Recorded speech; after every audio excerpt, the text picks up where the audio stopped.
नमो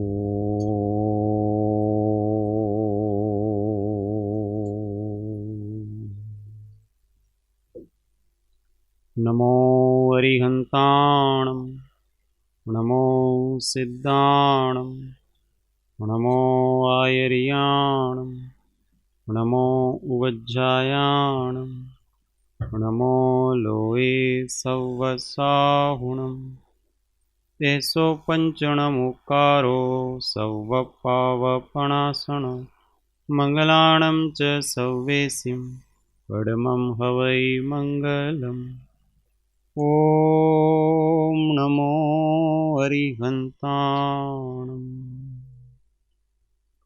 महादेव्या कुक्षिरत्नं शब्दजितर्वात्मजं राजचन्द्रमहं वन्दे तत्त्वलोचनदायकं प्रभुतत्त्वलोचनदायकम्।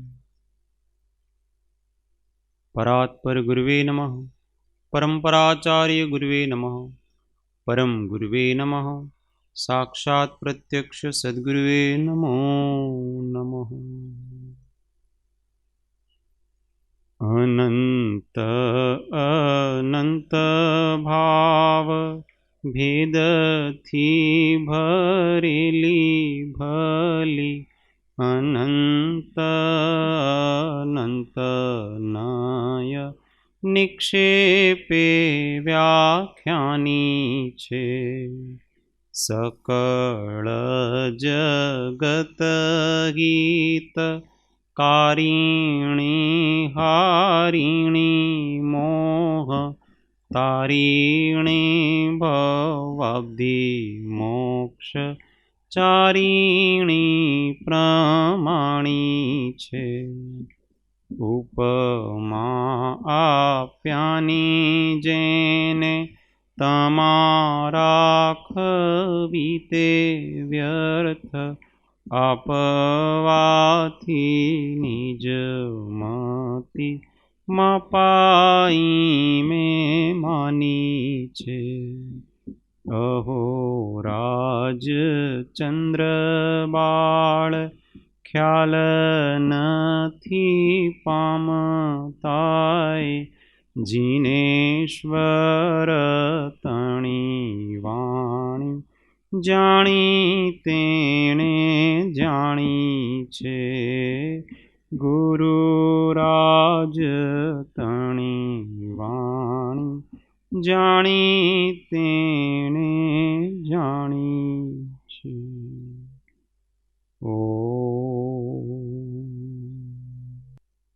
जय सद्गुरुवंदन। जय जय।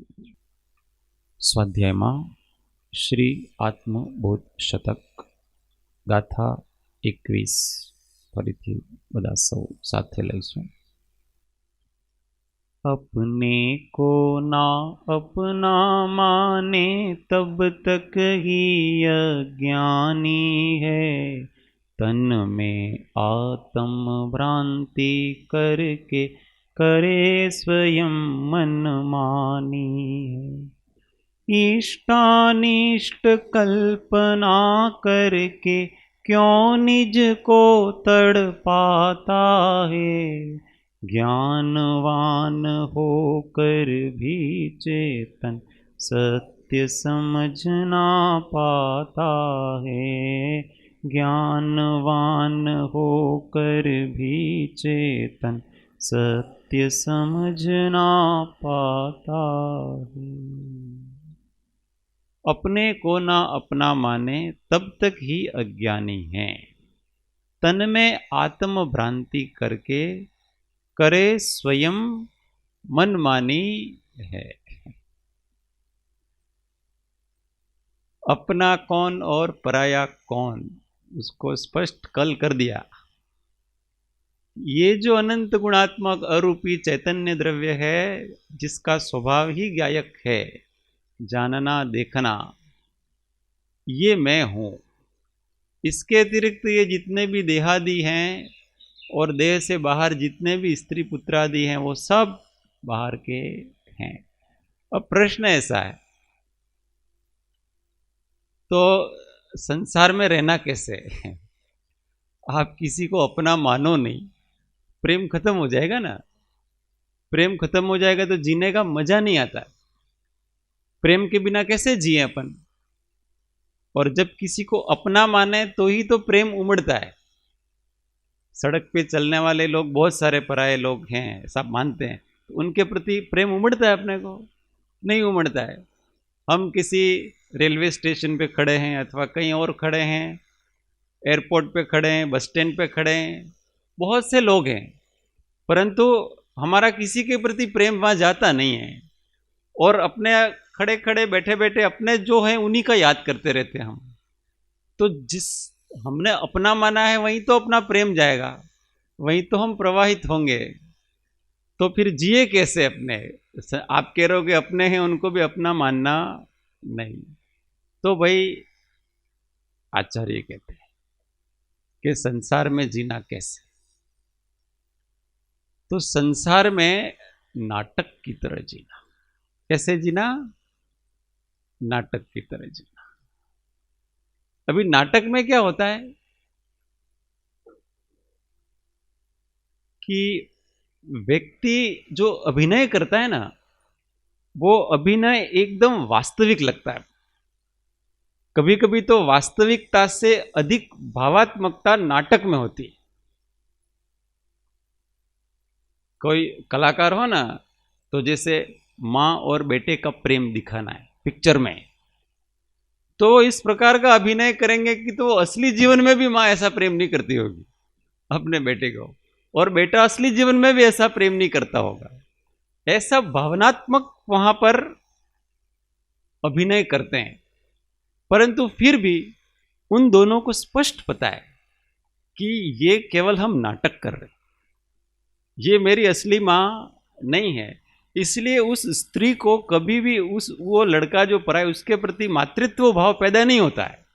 वो पता है कि मेरा लड़का मेरे घर पे है, ये मेरा लड़का नहीं। तो भावनाएं तो हुई, परंतु अपनापन मान्यता में नहीं है उसके।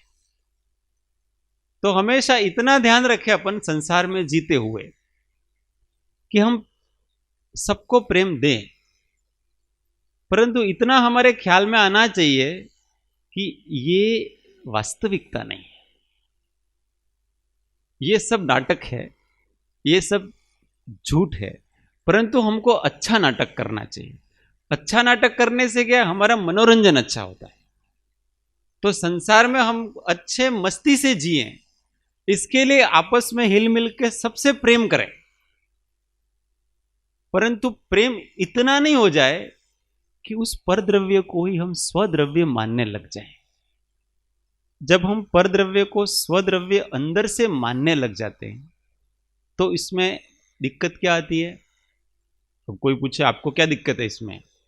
हम किसी को अपना मानते हैं, इसमें आपको क्या दिक्कत है? तो हमको कोई दिक्कत नहीं है, परंतु वो जब छूटेगा ना उस समय तू दुखी होगा, क्योंकि पर तो अपना होने वाला नहीं है। जिसका संयोग है उसका वियोग अवश्य होगा, और कदाचित उसका वियोग नहीं हो तो उसके संबंध में जितने भी उसके कर्म के उदय होते हैं ना, उसको कभी अच्छा होता है तो तुझे खुशी होती है, उसका कभी बुरा होता है तो तुझे अच्छा नहीं लगता है, वो बीमार पड़ जाता है तो तू दुखी होता है। ऐसे उससे संबंधित जितने सुख दुख हैं वो अब सब तेरे हो गए। और वो जब जाता है छोड़ करके तो बड़ा कष्ट होता है कि नहीं होता है?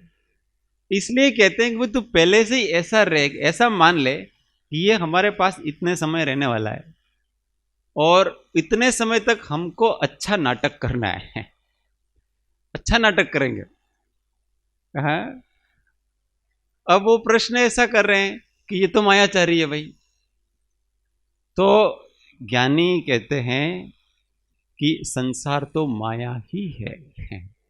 संसार क्या है?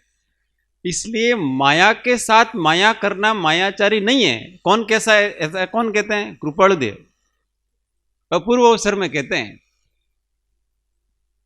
माया प्रत्यय माया साक्षी भावनी, क्रोध प्रत्यय क्रोध, मान प्रत्यय दीनपणानो मान, और माया प्रत्यय माया। मायावे के साथ माया करो, इसमें क्या दिक्कत है? वास्तविकता में तो वो माया भी नहीं। माया कहते किसको है? अपने अंदर किसी के प्रति दुर्भावना हो और बाहर हम अच्छा अच्छा उसके साथ करते हो, इसका नाम माया है। परंतु ज्ञानी को तो किसी से दुर्भावना नहीं है। वो तो अपने को अपना जानता है, पराये को पराया जानता है, और पराया जानता है तो भी प्रेम इतना करता है कि उसके अपने भी नहीं करते। समझ में आई? ज्ञानी के प्रेम को कोई समझ नहीं पाता। हाँ, अगर ज्ञानी के प्रेम को कोई समझ जाए तो फिर वो स्वयं ज्ञानी हो जाता है। वो रत्ती भर भी सामने वाले को अपना अंदर से मानता नहीं है, और प्रेम उतना करता है कि उसके अपने भी नहीं करते उसको।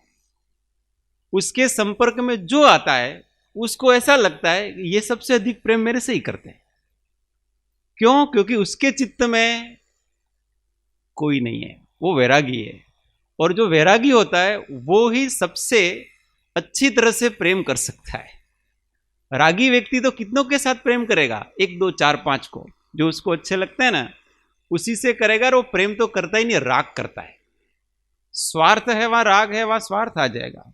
और जो वैरागी है उसके लिए तो क्या, जो भी सामने खड़ा है वो अपना है, और सामने से जैसे गया वो उसके ध्यान से निकल गया। ऐसे दर्पण की तरह है वैरागियों का। ज्ञानियों का चित्त कैसा है? दर्पण की तरह होता है कि जो दर्पण के सामने आता है उसको वैसा का वैसा दिखाता है, उसके साथ वैसा का वैसा वर्तन है उसको। और जैसे ही आप दर्पण से सामने वो गया, रिक्त हो गया दर्पण, वो अपने दर्पण में ही है। ऐसे ज्ञानियों का चित्त होता है कि जो उसके सामने है ना, वो उसकी पूरी चिंता करेगा। और उतनी चिंता उसकी माँ बाप भी नहीं कर सकते हैं। उससे 1000 गुना एक संत होता है ना, उसके अंदर जो हृदय होता है वो 1000 माताओं का हृदय मिलाओ ना तो भी वो कम पड़ जाए, ऐसा माता का उसका हृदय होता है। और वो हृदय क्यों रख पाता है, इतने सारों के प्रति प्रेम क्यों कर पाता है? क्योंकि वो वास्तविकता समझता है कि इसमें से कोई अपना नहीं है। इसलिए जो जब तक जितनी देर तक ये मिला है तब तक कर्म के संयोग से मिला है। तो जब तक हमारे पास में है तब तक अच्छे से प्रेम से इसको, परंतु अंदर से वैरागी। राम की तरह है। राम का जीवन देखो, राम के संपर्क में जो आता है उसको लगता है कि राम जी मेरे को बहुत स्नेह करते हैं। पर उनकी माता को यूं लगता था, उसके पिता को भी यूं लगता था कि राम मेरी कितनी सेवा कर, कितना प्रेम करते हैं। उनकी माता को भी यही भ्रम था, कितना प्रेम करते हैं। और जब जंगल जाने की बात आई ना, एक क्षण भी उन्होंने ये चिंता नहीं की कि मैं इनको छोड़ के कैसे जाऊंगा।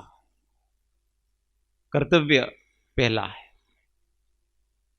ऐसे जिसको भी उनको छोड़ना पड़ा ना, अयोध्या के लोग कितना प्रेम करते थे, कर्तव्य की बात आई ऐसे छोड़ा जैसे कभी मिले ही नहीं। ऐसा कृष्ण के जीवन में देखो, उन्होंने जिसको छोड़ा ना कभी नहीं मिले हो। ये वैरागियों का प्रेम होता है। और इसीलिए तो लोग फिदा होते हैं उनके ऊपर, क्योंकि वो इतना निस्वार्थ भाव से प्रेम कर पाते हैं, कोई स्वार्थ नहीं है। और जहां स्वार्थ नहीं है उस हृदय से सब जुड़ेंगे, क्योंकि उसके अंदर एक विशिष्ट प्रकार की प्रेम की सुगंध होती है। वो रागी व्यक्ति नहीं प्राप्त कर सकता है, वो दुनियावी व्यक्ति प्राप्त कर सकता नहीं है। इसलिए किसी महात्मा का थोड़ा सा भी प्रेम मिले तो हमको धन्य भाग्य समझना चाहिए सबके प्रति। हाँ, वो प्रेम ही अलग प्रकार, उसको डिवाइन लव क्या कहते हैं? Divine love. आप कहते हो वो एक चिट्ठी के लिए भी अपना प्राण दे देगा। जो दिव्य प्रेम करता है ना, वो किसी के लिए भी अपने प्राण देने को तैयार है। उसको आप ऐसा कहते हो उसको किसी से प्रेम नहीं है, वो चिट्ठी के लिए भी, एकेंद्रीय के लिए अपने प्राण दे देगा। ऐसा महात्माओं का प्रेम होता है।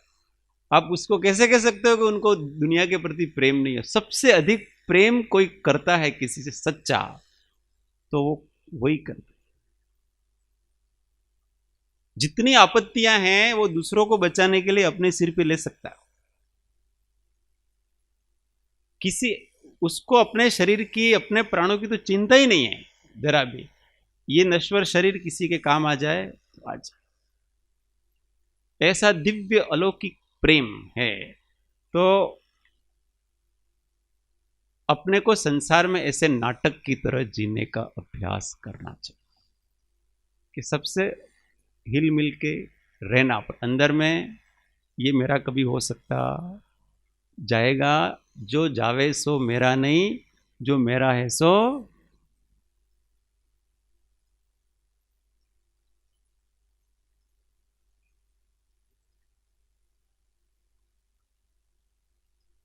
अब प्रश्न यूं कर रहे हैं कि संसार में संसारियों के भी निष्काम प्रेम होता है कि नहीं होता है?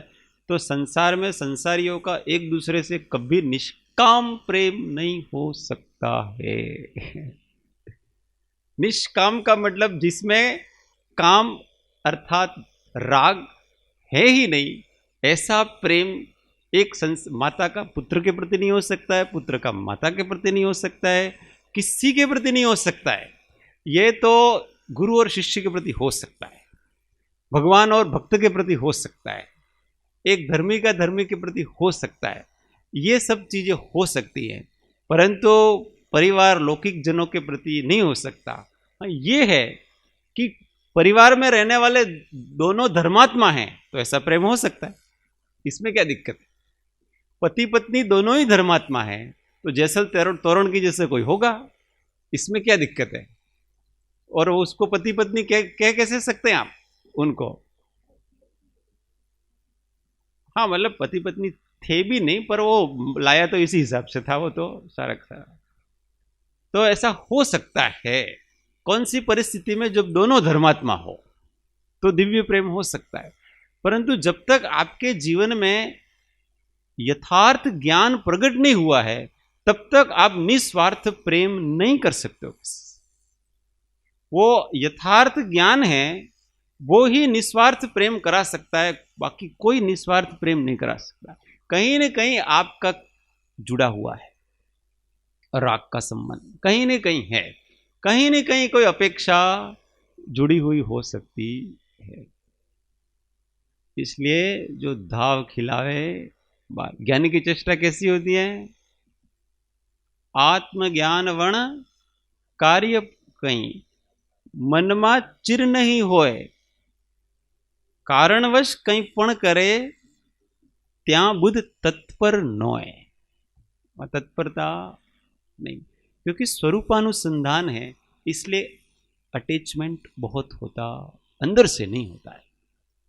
अब ये अंदर से नहीं होता है, बाहर बाहर लोग, दुनिया के लोगों को ऐसा, अब दुनिया के लोग को तो आप ऐसा कहो ना तो अच्छा लगता है कि मैं तेरे से बहुत प्रेम करता हूँ, तो वही अच्छा लगता है उसको। अब उसको कहोगे मैं आपको अपना नहीं मानता हूं, ऐसे तो उसको अच्छा नहीं लगेगा।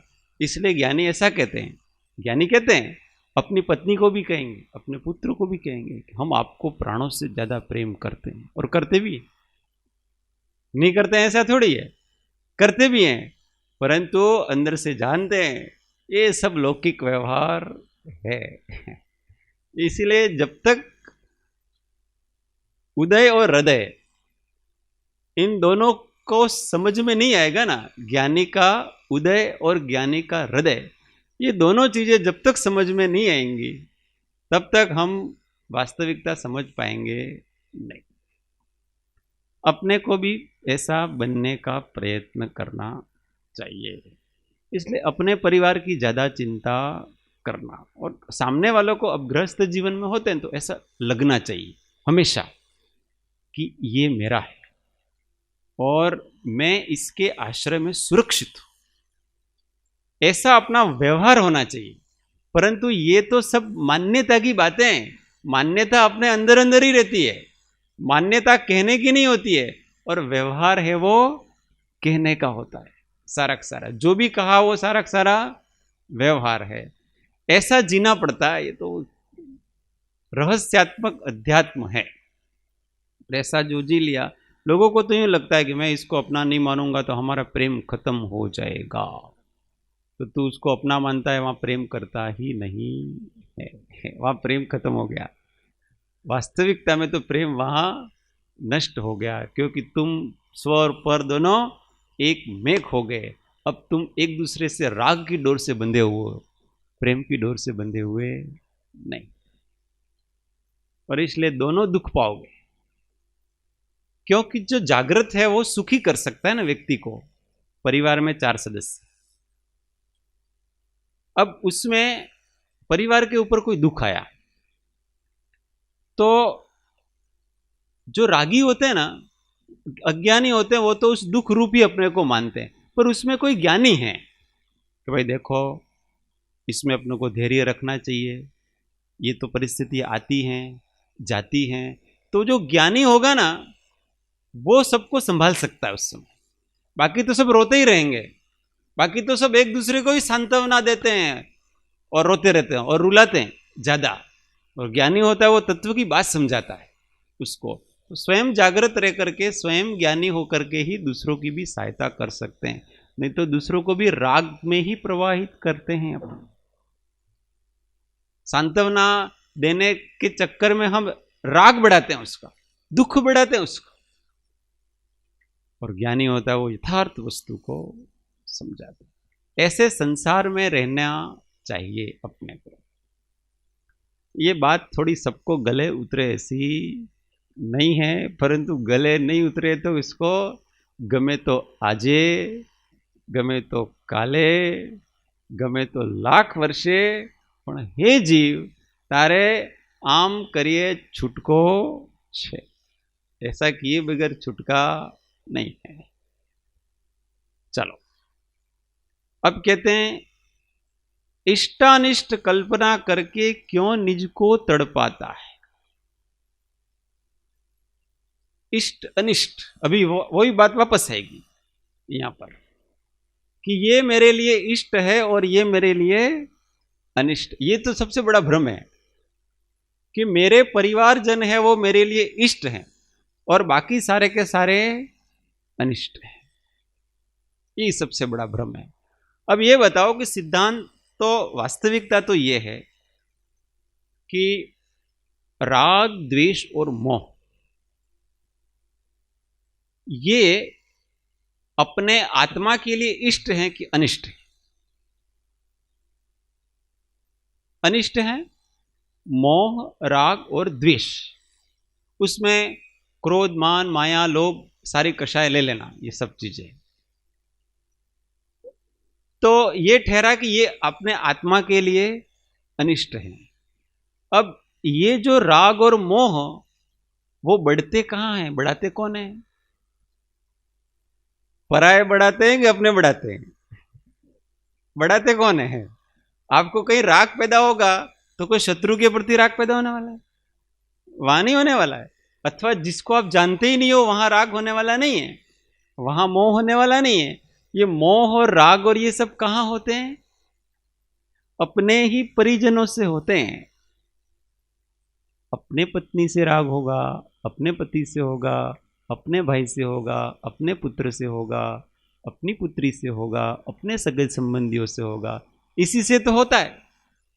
अब जो व्यक्ति आपके अंदर विकार बढ़ा रहा है उसको आप इष्ट मान रहे हो। किसको इष्ट माना हमने? जो अपने अंदर विकार बढ़ा रहा है। बढ़ा रहा है मतलब वो निमित्त है। आप विकारी हो रहे हो। उसने नहीं कहा कि आप राग करो, परंतु आप उससे राग करते हो, ममत्व करते हो, क्योंकि प्रेम कर नहीं पाते हो, इसलिए ममत्व करते हो। और इससे विकार बढ़ा, और जिससे विकार बढ़ा है उसको ही हम इष्ट मानते हैं। इसी का नाम मिथ्यात्व है।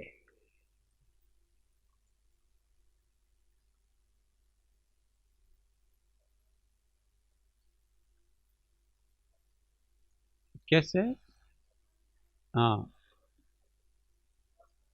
देखो, सबसे पहले बहुत स्वाध्याय के पहले एक बार कह दिया था, देव, शास्त्र, गुरु और सत्संगी, इनको अपने को अनिष्ट मानना नहीं।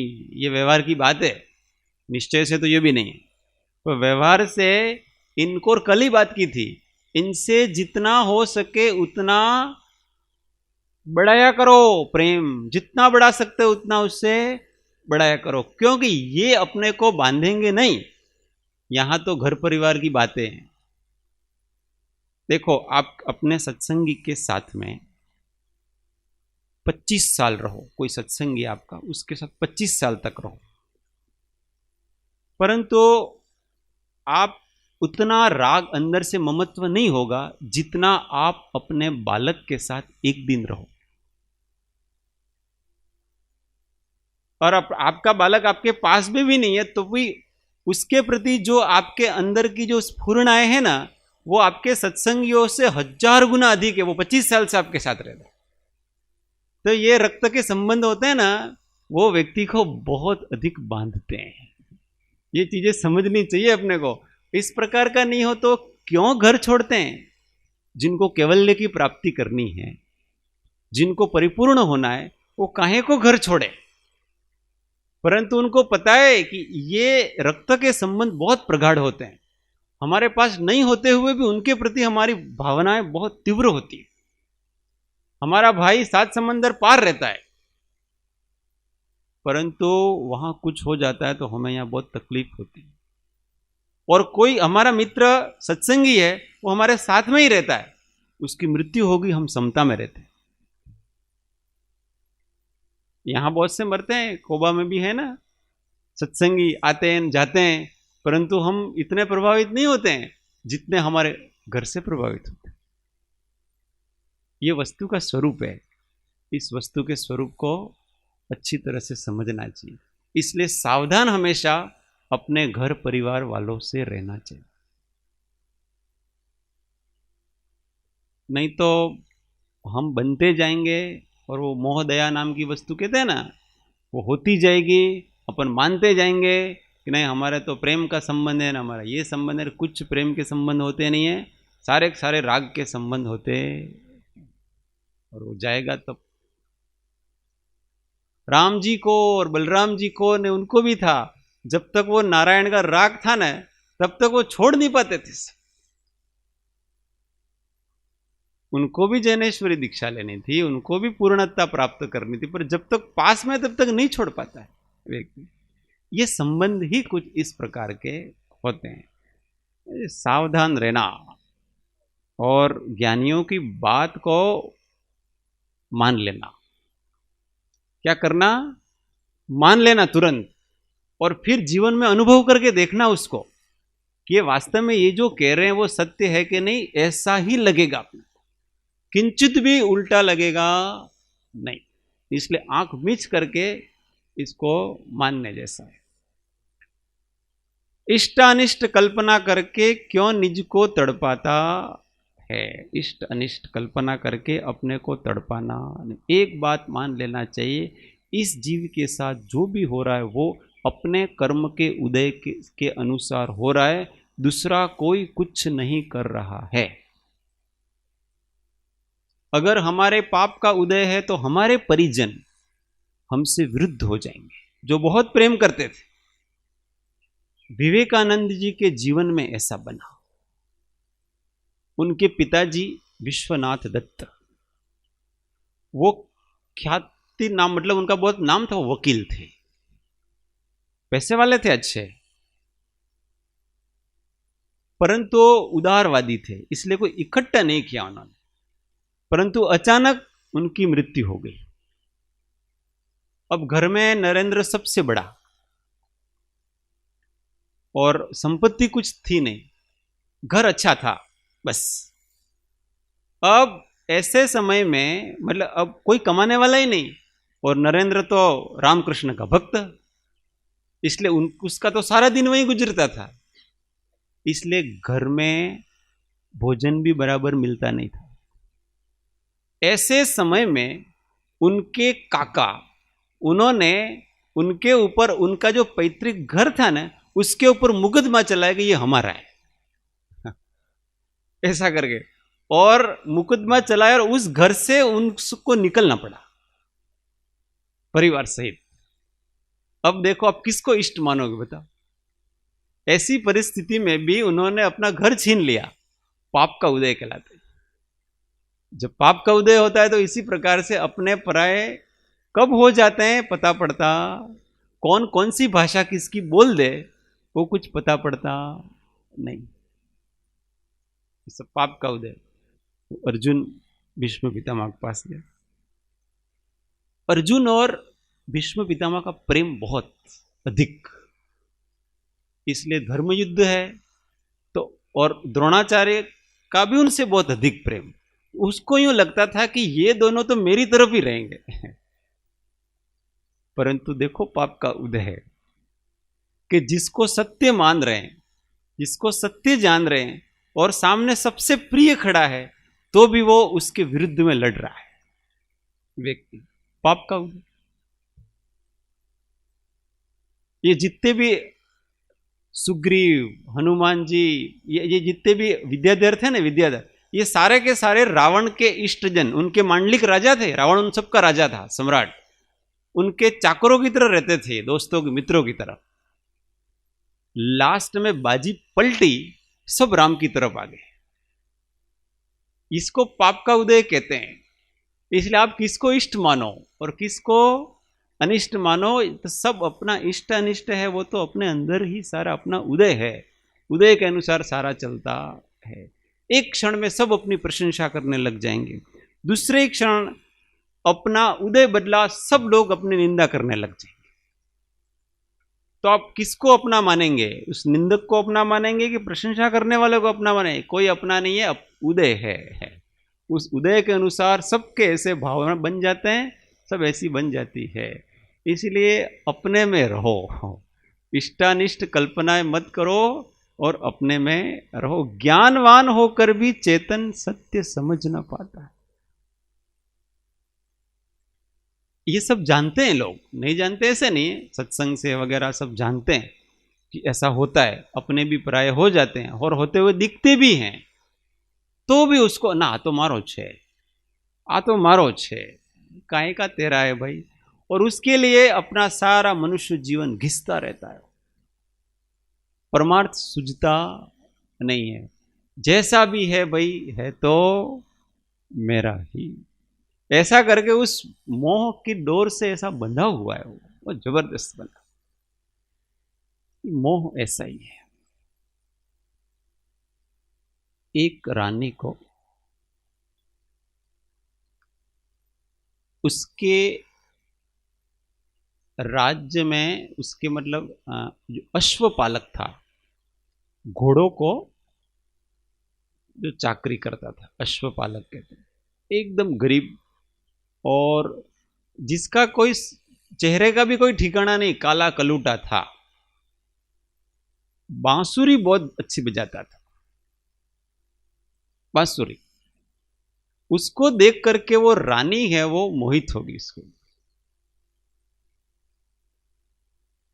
मोहित होगी तो इतनी अधिक मोहित हो गई कि वो उससे प्रेम करने लगी,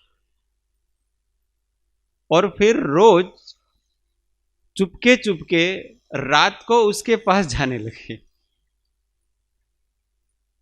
अब उन दोनों का बहुत दीर्घ काल तक प्रेम संबंध नहीं, मोह संबंध रहा। फिर एक दिन क्या हुआ कि वो थोड़ी सी लेट हो गई, देरी हो गई इसकी। तो वो जो अश्वपालक था ना, उसने उसको चाबुक से पीटा। किससे पीटा? चाबुक से पीटा उसको। और तो भी उसका उसके प्रति राग नहीं गया। देखो, राजा सम्राट, राजा की पत्नी और एक साधारण अश्वपालक के साथ वो इस प्रकार से उसने संबंध बना ले, तो मोह का संबंध कैसा होता है कि वो अश्वपालक की चाबुक सह रही है, पर उससे मोह कम नहीं हो रहा उसको। इसका नाम मोह कहलाता है। तो व्यक्ति है वो अपने परिवारजनों से, अपनों से पिट रहा है, गोते खा रहा है, परंतु राग कम नहीं हो रहा है। कोई बात नहीं, उनका अधिकार है। क्या कहते हैं? अपनों का अधिकार है अपने ऊपर, कोई कुछ भी, पर वैराग नहीं आता उसको। कितनी आश्चर्य की बात है उसको कि दिन भर वो परेशान हो रहा है, परंतु वैराग नहीं आता उसको। हाँ, छोरू को छोरू थाय मावतर, ये व्यवहार में इतना बंधा हुआ, इतना उलझा हुआ है, तो उसको देख करके, इस वस्तु स्वरूप को देख करके उसको वैराग नहीं जागता है। कैसे? मैं दिन भर इतना राग कर रहा हूं, मोह कर रहा हूं, दिन भर परेशान हो रहा हूं इनके कारण से।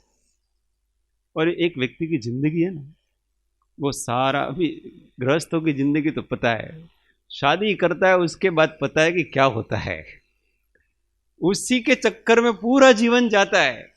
पहले तो पत्नी आती है, तो अब उसको, उसकी अलग अलग प्रकार की इच्छाएं होती है, उसको पूरी करो।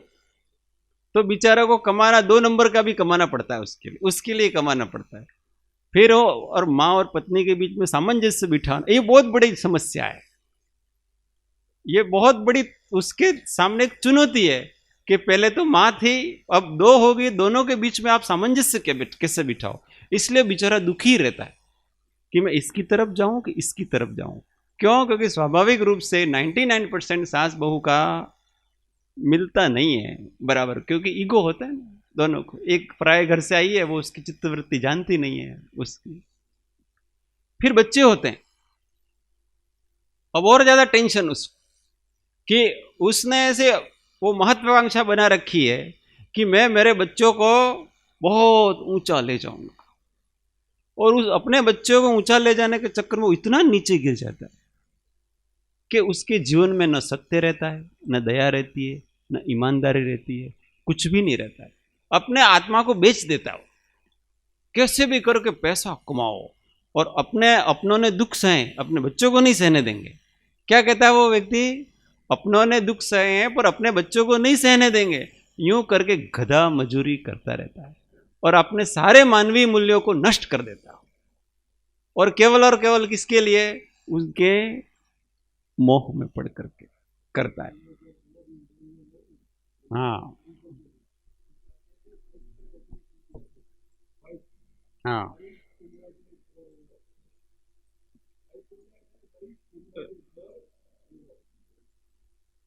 अब वरीज इनवाइटेड फॉर एवर, परंतु व्यक्ति के अंदर इतना कुछ होते हुए भी ऐसा नहीं आता है कि इतना सारा मैं दुखी हूं। पहली बात तो उसको दुखी नहीं लगता, उसमें उसने स्वीकार कर रखा है। जैसे कोई किसी को कैद कर लेना और फिर वो उसको स्वीकार कर लेता है कि अब मेरा छूटने का तो कोई उपाय है नहीं, अपने यहीं रहना है, इतने साल यहीं बिताना है, तो उसने आज जेल को स्वीकार कर लिया। ऐसे ही वो उसके जीवन को स्वीकार कर लेता है, ये ऐसा ही जीवन होता है, इसके अतिरिक्त तो और कोई जीवन होता नहीं है। फिर उसको कोई बताए कि भाई इससे ऊपर भी जीवन है, तुम ये सब प्रपंच छोड़ो, अनादिकाल से कर रहे हो, तो उसको विश्वास ही नहीं होता है। ये तो तुम्हारे बाबा लोगों की बातें हैं, हम आप लोगों के चक्कर में आने वाले हैं, आप लोग हमारा अच्छा घर गृहस्थी है, आप आग लगा देते हो ऐसी ऐसी बातें करके, परंतु आप दिन भर आग में झुलस रहे हो। कोई करुणा करता है, ऐसा करुणा करके बताता तुमको वैराग की बात, पर उसके दिमाग में आती, ये महान आश्चर्य की बातें हैं सारे। उदय कोई वैरागी कोई कर्म नहीं है कि उदय हो, वो पुरुषार्थ से होता है। कर्मों का उदय होता है, आपके ज्ञानावरण, दर्शनावरण, मोह, इनका सबका उदय होता है। वैराग का उदय नहीं होता है। वैराग पुरुषार्थ के अधीन है। आप जब पुरुषार्थ करोगे तब वैराग जागेगा। इसमें क्या दिक्कत है? समझना ही नहीं चाहते हो वस्तु का स्वरूप। इसलिए ज्ञानवान होकर भी चेतन सत्य समझना पाता है। ये सत्य को समझना चाहिए और अंदर अंदर अंदर अपने ऐसा जीना कि जैसे ये कुछ संसार है ही नहीं अपना, और बाहर से सबको अच्छा, कैसे हो भाई, अच्छा हो, सब जो मिला उसको अपने प्रेम का खजाना लुटाते जाओ, सबको लुटाते जाओ, और अंदर से अपने ज्ञान का खजाना लुटते जाओ। प्रेम का खजाना लुटाते जाओ और ज्ञान का खजाना लुटते जाओ। अपन लुटेंगे क्या? लुटेंगे अपना ज्ञान लुटेंगे, और लुटाएंगे क्या? प्रेम लुटाएंगे। ऐसा जो जीवन है, इस जीवन का अपने को जिसको भी अनुभव हो गया, और ऐसा जिसका जीवन है, उसको इस संसार में कोई बांध नहीं सकता है, उसको इस संसार में कोई दुखी नहीं कर सकता है, उसको इस संसार में कोई व्यथित नहीं कर सकता है। ओम।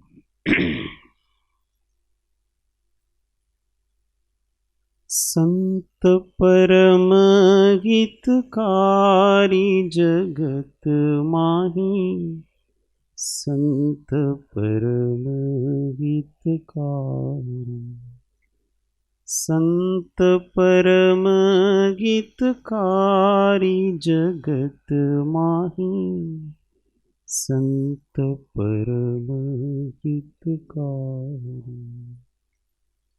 प्रभु पद प्रगट करावत प्रीति, भरम मिटावत भारी जगत माही, संत परम हितकारी, संत परम हितकारी जगत माही, संत परम हितकारी। सुखधाम अनंत सुसंत चही, दिन रात्र रहित ध्यान मही, पर शांति अनंत सुधामय जे, प्रणमो पद ते वरती जय, ओ प्रणमो पद ते वरती जय। सद्गुरु परम कृपाळु त्रिलोकनाथ की जय, सब संतन की जय। आनंद घन ओम।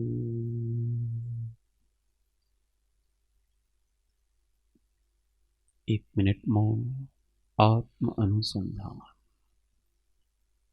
ओम शांति शांति शांति। जय सद्गुरु।